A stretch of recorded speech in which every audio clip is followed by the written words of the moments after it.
Welcome, welcome, welcome. This is the best of episode of the Unofficial Official Story. I'm Cat. And I'm Dwayne. And I'm Koji. And we'll be looking back at our favorite moments from season 4. Can you believe we're done with 4 seasons? That is pretty massive, especially for LA, a place where there's only 2 seasons.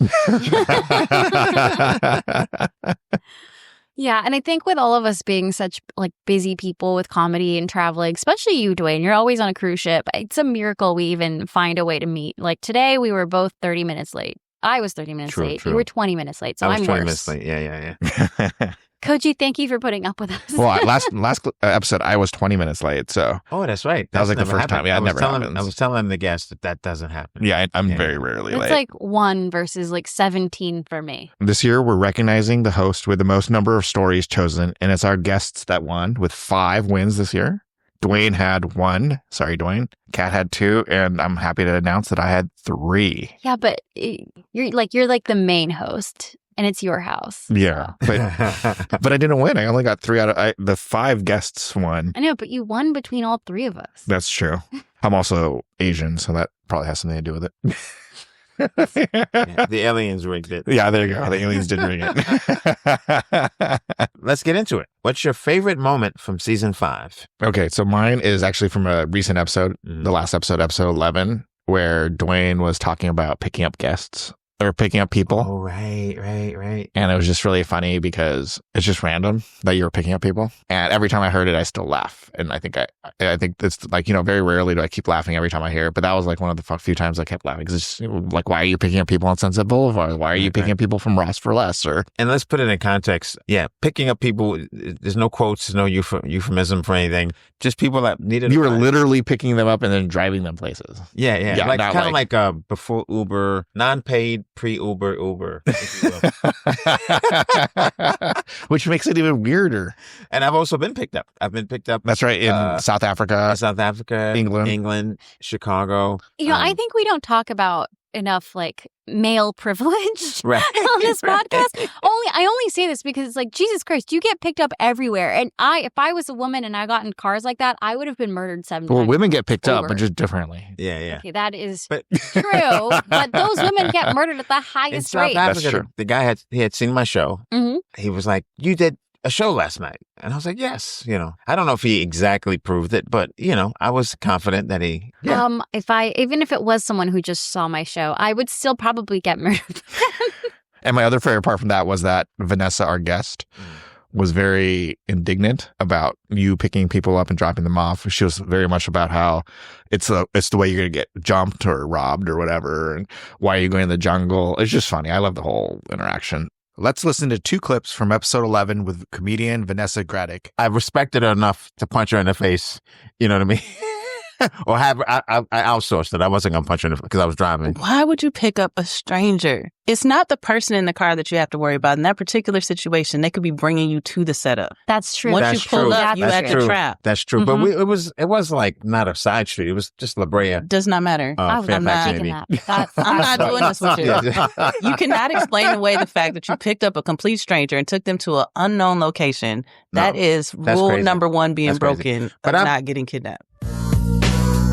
She had a big lamp and she had trouble with it. Jesus. So I took her home with the lamp. She lived in a jungle, actually, if you guys know what that is. It's in South Central where Denzel, when Denzel said, "King Kong ain't got nothing on me." It was that street, actually. And dropped her off, helped her with the lamp. It was, it was a little, it was okay. Did you smash? No. She was much older. I met her son. Well, did you smash? No. Did you smash with the son? No. No smashing occurred. If I'm picking up a bitch from Ross dressed for less, helping with a lamp, and going to the jungle, risking my life, there needs to be some smashing at the end of that.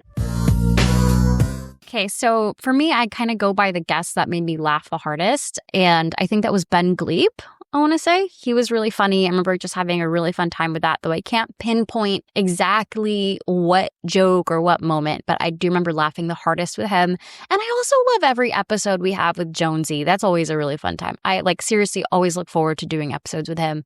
But everybody was really fun. It's hard to choose. And also a lot of these people are my friends. So I'm sorry. Here are clips from 2 of Kat's favorite episodes. The first clip is from episode 4 with Ben Glebe, followed by a clip from episode 7 with comedian Jonesy. An encounter with a bear once, by the way. Oh, yeah? Where? Whoa. An encounter with a wild bear. I was in Sequoia. I was like 9 or 10 years old. I was camping with my family. We're not big campers. And I've always been a night owl. And so my whole family goes to bed and I'm up last by myself by the campfire. Wow. And our tent is like 10, 12 feet behind me, zipped up. My family's sleeping. And I'm at the fire is like 3 feet in front of me. And then 10 feet behind that is our food locker thing that's locked up. And I hear this rustling. And right behind the food locker, a head pops out. And it's a bear. And it starts coming all the way out. And it's like a 9-foot black bear. Wow. And it looks at me. And I'm like, please keep moving. And it does not. It starts to walk immediately towards me. And so it's like very quickly, like 10 feet, 8 feet, 6 feet. I'm like, oh shit. And they tell you to like stand up and make noise and like try to scare it. Mm-hmm. But there's no way I'm trying to scare a black bear. fight back. Yeah. So right. That means make yourself big, right? Yeah, you literally you literally fight. You There's punch no way it? I'm antagonizing this bear. Maybe he's chill and all of a sudden I yell at him. No, It doesn't 'cause seem right. The reason that they don't want you to lay down with a black bear is that they think you're prey. I wasn't going to lay down either. No, but but the also, brown bear, they'll leave you alone. It's at night. You can't tell if it's black or brown, I imagine. No, they're very different. I've heard black bears are smaller, so that size sounds like a brown bear. Or maybe it was brown. But it starts coming towards me and I just get up and I bolt for the tent behind me. Mm-hmm. I figure a thin piece of plastic will keep me safe. Right. And I start unzipping the thing and I'm shouting, bear, bear. My brother, to save his own life, zips it back close. Oh, no. And I'm like, are you kidding me? I just like ripped it open, dove in, zipped it back, and literally 10 seconds, 5 seconds after I dive in, the whole side of the tent just knocks. Like the bear straight up came at me, bumped the whole side of the tent, continued on, and then all the other campground starts screaming like moments later. It was wild. And you were the only survivor. The only survivor. Everybody was killed that night. Jonesy, who would you send back and why? Well, I would send myself back, and like Dwayne, this is out of ego. I want to be a little selfish here. I'm just going to go back to the winter of 2003, Jamaica Plain, Massachusetts, and I screwed up a threesome. I mean, I dropped the ball That's a very good use of a time machine. Yeah, man. I just didn't pick up on the signals. I mean, it was really two women, right? Yeah, of course. Okay. Yeah. Thank you for clarifying. Because if it's like two dudes or something, you don't need to do that. Thank you for clarifying. I mean, there's nothing wrong with it though. But yeah. No, I had this guy going on and on about this book once, that pickup artist book or whatever. One of those books. Yeah, and I was like, I don't need that. And he's like, it really works. And then he was like, this book got me my first threesome. And then I was like, go on. So, there's a threesome chapter. And then he said, my second threesome. And so now I'm like finally engaged because I've never needed a book, right? But then we were at a conference. Like, so he's telling me about it for like a whole day. And then later on in the day, or maybe even the next day, somehow he lets it drop that this threesome was two guys. I was like, you had to read a book to run a train? That's a train. Get out of here, man. You just came upon a girl that wanted that. Like, just get out of here. I never read that book. It's tough. I'm torn between two things, but I would say my favorite moment was having David Cow on because he's my friend from South Africa. And that's from episode 6, by the way. And we were talking about kids in Africa who all saw an alien, which is kind of like super credible because you don't normally have Black people saying they saw an alien. I've never thought about that, but seeing things like Bigfoot or aliens really is kind of a white thing. Like it's always a white person from like the middle of the forest. Right. And aliens won't, Asians won't say anything because they are aliens. Well, also it's because people will lose credibility. Like if a Black person went out there and started saying, I see an alien or I saw Bigfoot, they'll be like, you're crazy. And they might institutionalize you. Yeah. I guess there is a little bit of that. Like maybe people don't speak up because they feel a little unsafe. Let's listen to a clip from episode 6 with South African comedian David Cow. If you saw an alien as a child, who would have believed you and who would have assumed you're lying? So I think the kids in the neighborhood would definitely have believed me. But with black people, especially in South Africa, and how we grew up. So remember, we grew up separate from where white people lived and black people lived separate. So if you understand the concept of witchcraft, there were times when we were growing up and they would say they caught a witch or they found a witch who was flying on a broom and then they got stuck somewhere. Then half the township would run and go and see or go look at this place or area where supposedly this witch was stuck there or fell, from bewitching or flying at night and stuff. So we always believed that growing up. So if someone then said, yo, there's a spaceship somewhere, you don't even have to convince anyone. So literally anyone who's able-bodied. So you might find like old grannies who can't really walk or walk too slow, or the kids would be the first ones running there or trying to go find this. And then your adults, your people in their 20s or 30s, or despite their profession, people would first want to go and see, but they wouldn't outright say, there's no way, you're crazy, you didn't see an alien. They would want to find out where, and then they'd want to go check it out before they dismiss it. What's your favorite theory we've come up with? Theory? Gosh, that's hard. We do one episode a month, so it's hard to remember. You guys don't pick my theory. So. My favorite one is going to be where Bruce Lee was actually African American from episode 2.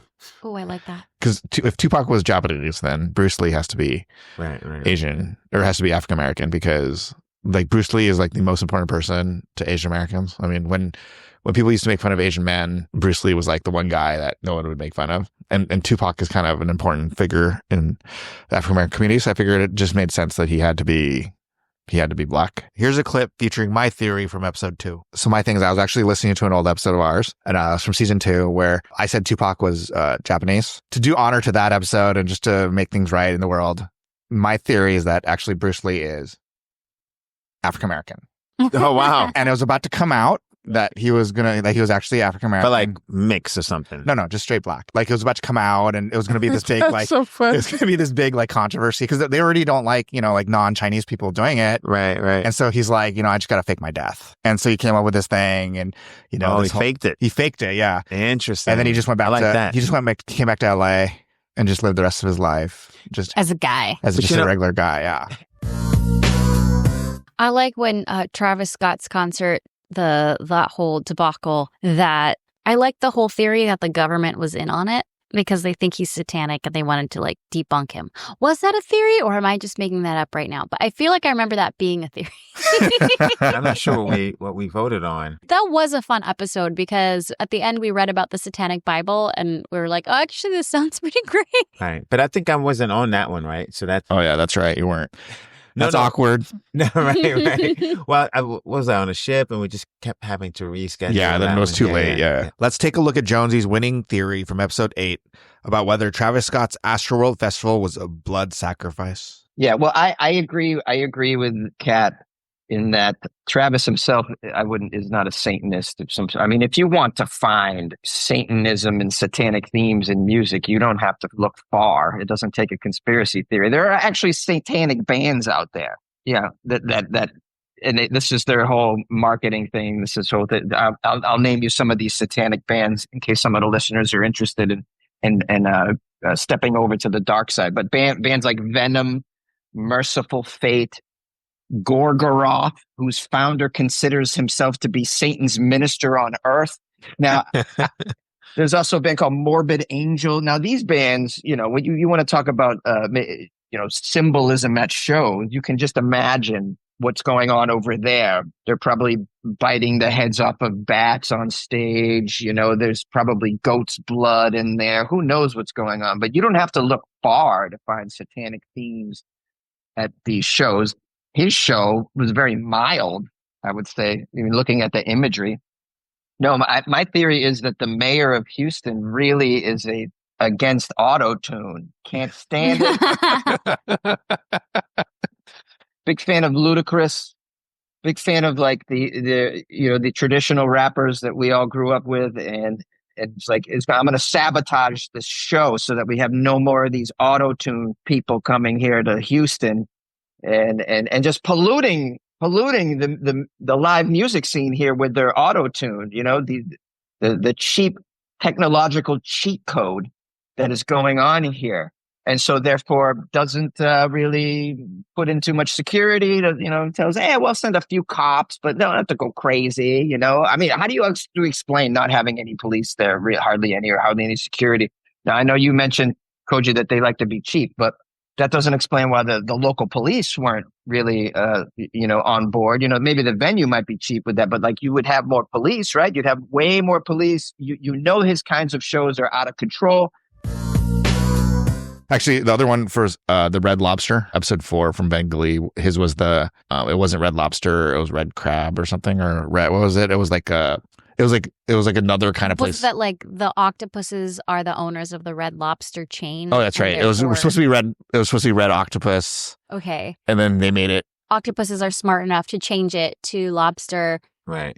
Oh, yeah. Good theory. I that like that episode one. messed with me. Really? How so? I don't know if I told you guys this. I think sometime after that, I was in Taiwan. I was in Taipei doing shows there, and they have this sort of like they have a lot of like street food. Yeah, Mm-hmm. and one of the street foods is it's squid. Oh yeah, which like looks like baby octopus. All Asians have that. Yeah, and so it's like fried squid.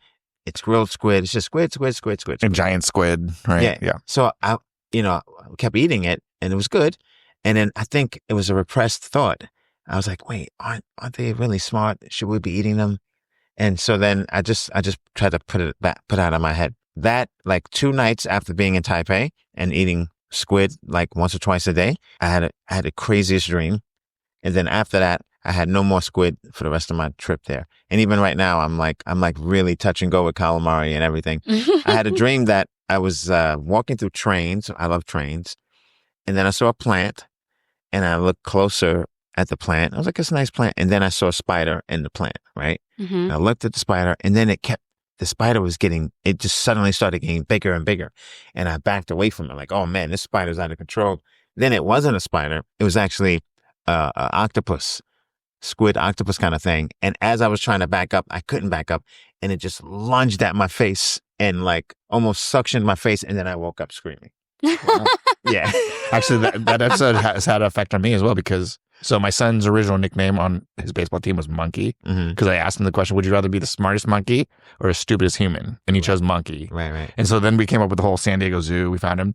But it makes more sense because his name's Takao, which sounds like taco. That's actually, everyone calls him Taco. Right. But in Japanese, taco is octopus. Interesting. And then because of the episode, I was like, well, you could just be the smartest octopus now, which is actually probably pretty smart. That's actually pretty good. So then he's Taco now, That's which great. is the octopus. Cute. Yeah, that's really cool. And then I thought, eating this octopus or squid, are they so smart that even in death they release something to sort of make your brain? I think they probably have like a collective subconscious. So like they know that you're like, they're probably way more magical than we give them credit. And so they like sent you that dream. Like they could, it was tough. Give you those vibes. I was really watching tough. Instagram yesterday, and there is one about dolphins are really smart too. Mm-hmm. And these dolphins were peeing up into the air in the Amazon. So you could see their wieners, which is really weird, a dolphin wiener. That turns me on, I'm saying. Oh, God. But I'm like, what? If they have a culture and like dolphin language to communicate, which they say that they do, what is the deal with peeing into the air? Or are they really so much like us that they do dumb shit? Because don't men literally have like actual pissing contests when they're like young? Yeah, sometimes it's kind of fun to watch it go. See who can pee the furthest, or yeah, cross the streams like Ghostbusters kind of thing. Or see how high it could go. I think I heard that on a podcast. That's tough because it's got to come down somewhere. Onto a wall. Yeah, it's more about crossing the streams and seeing how far you could get more than up, I think. Men are so weird. I would agree. The other theory I really like was from episode 4 with a comedian, Ben Glebe. Here's Ben's theory. But what happened was they live on an 8-pronged planet that kind of looks like your headphone splitter. They live on an 8-pronged planet that just has tentacles coming out of it. And every time an octopus is born on that planet, it spawns off little mini octopi that just replicate the size and shape of the planet. Mm-hmm. But they themselves become the flying saucer, so to speak. So they're like a flying saucer, or they're like a mini planet? they're like a mini planet, but they can travel and direct very well. So they're more like an asteroid, I suppose. Mm-hmm. Right. And they can obviously fly and float with the kind of the 8 arms. You know, if you had any less, it wouldn't suffice. And the reason they came to Earth, though, you were wrong about what you thought, Dwayne. The reason they came to Earth was, and a lot of people don't know this, but Red Lobster initially, I don't know why you would laugh at that. Red Lobster was originally going to be called the Purple Octopus. And it was going to be serving exclusively octopi, and you'd get a discount if you came with a party of 8. Otherwise, you had to just bring doggy bags or octopus bags, as it were. Mm-hmm. And so they heard about this, and they knew that they'd already pre-colonized Earth, and they were like roaming free a lot. And that was one of their favorite places. Like you guys mentioned, that they liked the water. They wanted to come swim, and it was a good environment for them, but they needed to stop the purple octopus from launching. And so they came and surrounded, like in a kind of a goo gel manner, the Red Lobster headquarters that was at the time called the Purple Octopus. And nice. They didn't let anybody in there breathe, kind of like holding a shark until it doesn't move anymore. And they communicated in various different ways, like an orca on a bridge or whatever way they communicate in different ways. And they convinced them, like, fuck the lobsters. Like, the lobsters is who you should go for. They're delicious. It's kind of like a challenge to get in there. So they kind of put this idea in That's their right. head. They threw lobsters under the bus. I see. And to this day forward, lobsters, get eaten at a rapid rate, and you eat a lot less octopus. We still eat octopus. Right. But there's no chain restaurant, at least. And my favorite theory, I feel like when we did the bear one, the Winnie the Pooh one, I feel like we went with the guess, but mine was close. Right? Okay. Yeah, I remember that. Because I think my theory was, I had 2, but one was that like the government made the Pooh thing jump off because the writer was also very anti-war, and they wanted to stifle that part of him. I wish the government still did that so I could be more comedic. Like, get that algorithm on Meta to push my comedy so that I talk less about politics. Oh, that's a good one. So but you have to give them 2 things to choose from. One that threatens the government and one that's your successful dream. And then the government goes, hey, let's push the dream. That way this person shuts up. Let's listen to Dwayne's theory from episode 10 and Adam Yenzer's theory on episode 9 and see how close they really were. I guess my theory is, it's a twofold thing. One part of it is not like that crazy, and I think the other part is a little off the path. So I think that it's not an allegory per se, like he meant to do this, but I think he suffered a lot of trauma. And I think he wasn't a great like dad, from the sense of like he didn't know how to love his son. And I think it's like someone who has like dementia, but there's just certain things that like trigger them, and then they can be kind of lucid for a little while, and then they go back. So I think he was the most lucid he was when he was writing. He had a great talent for writing. So he might have been like borderline lunatic, but when he was writing, it was like, it came out really like something that people liked. It came out good. So there was only a hint of his craziness. So I think that's one side of it, so he was prolific because that was his happy place. And he could kind of like at least honor his son, because when they were just sort of like one-on-one, he was just kind of awkward, right? So his way to tap into his sanity and at least have something that he feels he could like leave his son that's good and better than their day-to-day interaction. But I think also he was such an anti-war person and a pacifist that the military-industrial complex, once they got wind of how his talent as a writer, they just pushed the shit out of this Pooh situation. That sounds horrific, but yeah. They pushed Pooh. So no, they pushed it because they wanted him to be famous for this and mute his anti-war. Ellen was a man after my own nature. Yes. In that he was very uncomfortable discussing in public which animated character he'd like to have sex with. It just weirded him out. But he'd always go to these cocktail parties and neighbors' houses, and when he's hanging out with his son and his friends, people would keep asking, if you had to have sex with an animated character, who would it be? And he hated it. It just got to him. And he said, you know what? I am going to make a cartoon where every single animated character is physically unattractive and has a huge red flag. So it's like one of them is going to be fat and have obsessive compulsive disorder. The other one's going to be a single mom and be overprotective. The other one is going to be neurotic and run around all the time and have an anxiety disorder. That way, no one can ever, no matter how old they get, they can never sexualize these characters because they have no physical attraction to them and they can't develop an emotional attraction like you. So he set out to make the most unsexy cartoon characters of all time. Now tell me about the single mom. So he really wanted to stop the war on cartoons. Yeah, he was like, the war on this. None of these characters will ever be sexual. Jokes on you, because I love fat and erotic men who love honey and don't wear pants.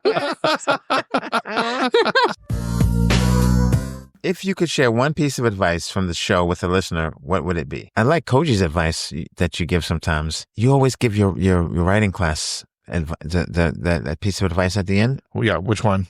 There's two. One is how to stay alive, right? Yeah, so the three things I do is how to stay alive, how to stay safe from a crime, and how to get away with a crime are the three things I talk about in class. So what is the stay alive one? I have lots of different ones. Oh, okay. Yeah, I have like 500 pieces of advice I give my students. Do you want to hear one right now? I could just give you one right now. Sure. Give us one. What is the best vehicle to get away with it in a crime, or best mode of transportation? Probably like a Honda Civic, because it will blend in. Not for an Asian person. No, it's actually bicycle. Really? Because if you think about it, first, bicycles are the least like people don't notice them. Mm-hmm. Second, they could go on or off road. Mm-hmm. They could go to places that you can't go normally. Like you could go like in between buildings, for example, and they're easier to ditch. Like if you just need to ditch a bike and walk, or ditch a bike and get in a car, it's much easier. Right. So it's actually funny when that guy that killed the CEO, he used a bike, and all my students from all my classes in like 3 years were like, "Oh my God, Koji, did that guy take your advice?" That's funny. What if he was a listener? What if Luigi Mangione listened to this podcast? And he's like, it's kind of like a fun. I mean, that's why I always tell my students, if you take my advice and it works, please let me know. Here's one of my pieces of advice from episode 4. Something that I tell all my students in my writing classes is this: black fight back, brown lay down, white say goodnight. And it's in response to bears. Yeah. Bears. I don't even know what that means. White say goodnight? Because it's a polar bear. It's going to kill you. Polar bears are the most aggressive bears? Polar bears are the most dangerous animals. Probably because they're the hungriest. It's the apex predator. It kills humans. Really? Yeah, it actually hunts humans. But one time I was in class and one of the students walked away and came back and thought I was talking about people. And he was like getting offended because he was like a Caucasian guy who was getting offended. I was like, no, it's bears, not humans. Because it's brown, lay down. The whites are the apex, remember? Black, fight back. Oh, white. Say goodnight to the whites. They're the only ones you have to speak to. That kind of could work for people. You know what I mean? Ooh, what's my advice? Probably be careful with pissing people off, because it seems like there's always...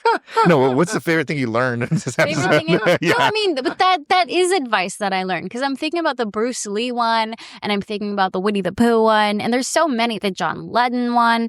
Like, if you piss people off, they will come and get you. So be careful. Like if you get too successful, like you need to watch out, because you're gonna have a target on your back. That's true. But then that means, are you subconsciously working against yourself or self-sabotaging? You know. I mean, I probably am. Yeah. Like the tall grass gets cut, right? Like, yeah.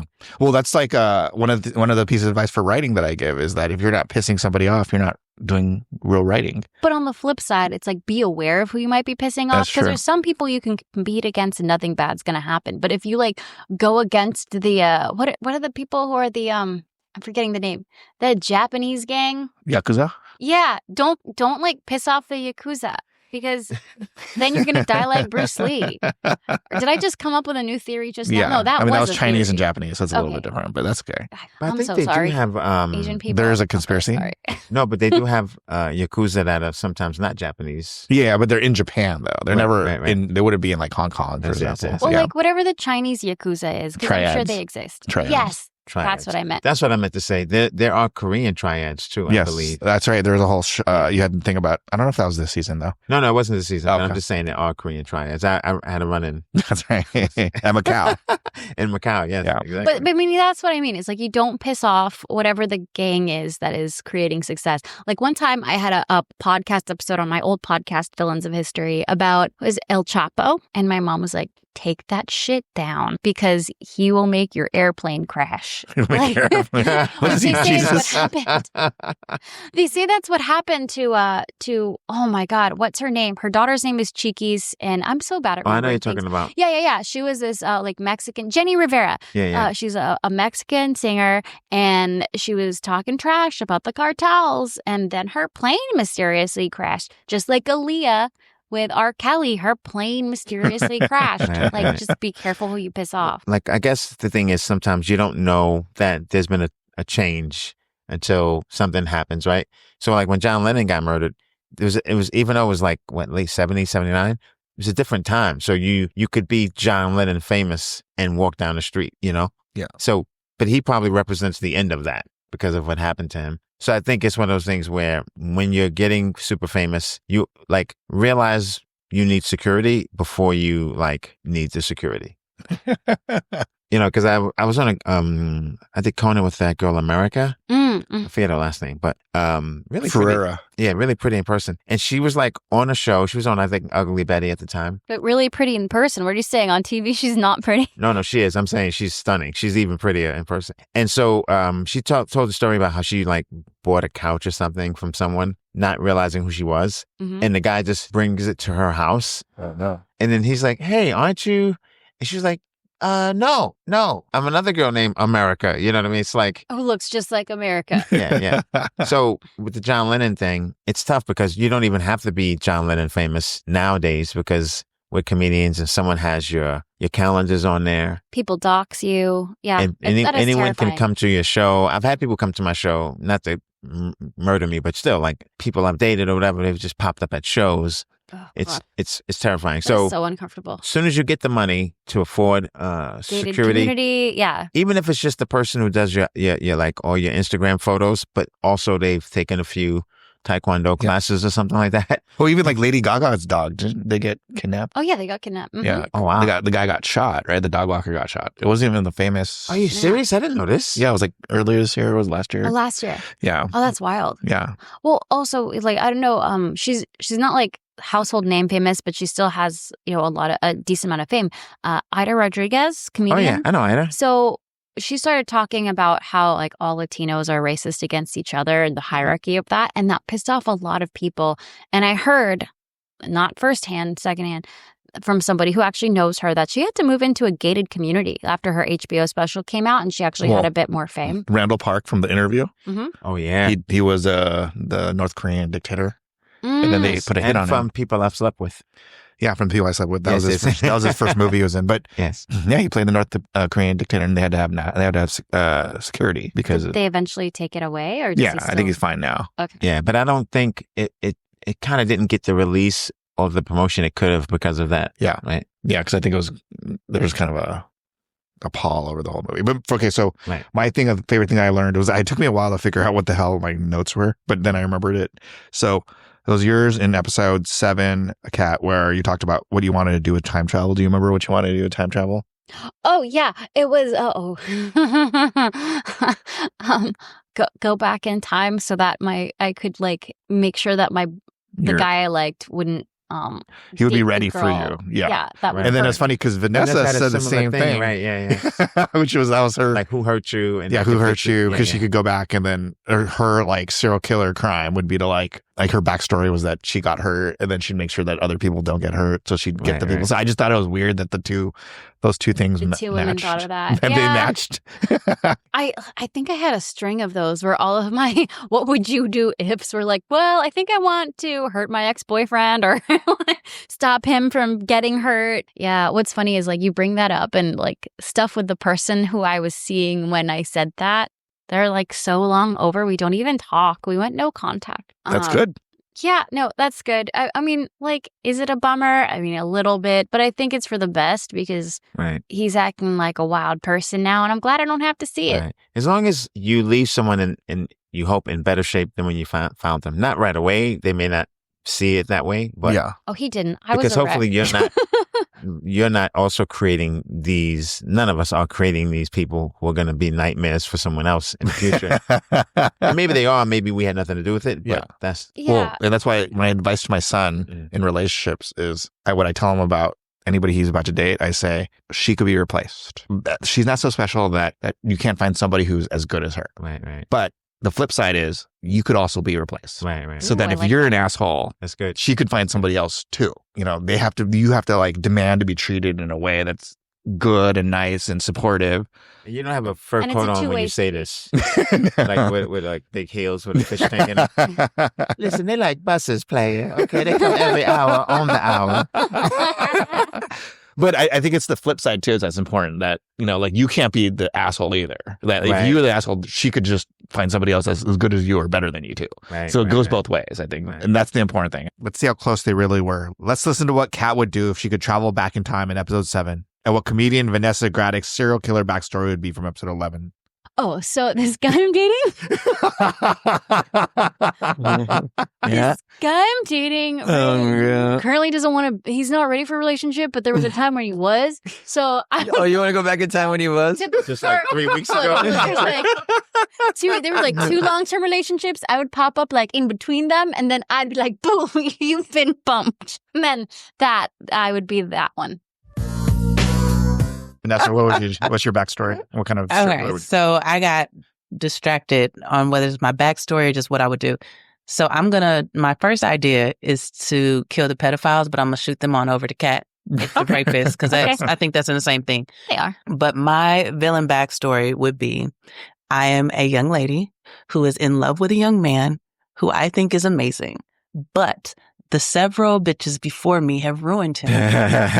And now he is not emotionally available and he is a D-bag because of these women. So now I am killing all of the horrible bitches that have made horrible men. Ooh, I like that one. Can I vote for that? You went to the source. You're killing the D-bag source. I'm going to the source and I am killing, because how many times or anybody, men have dated women or whatever. Absolutely. How many times have you dated somebody and you're like, who hurt you before me? Right. Mm-hmm. And then you have to retrain them to be with a decent individual. I literally had to deal with this last year. Yes. Mm-hmm. And you're sitting here like stuff will happen. It's like when you go to hug somebody and they flinch, like, who hurt you? Right. I have to go kill them because they're not going to just keep making all these damaged men out here for the rest of the world.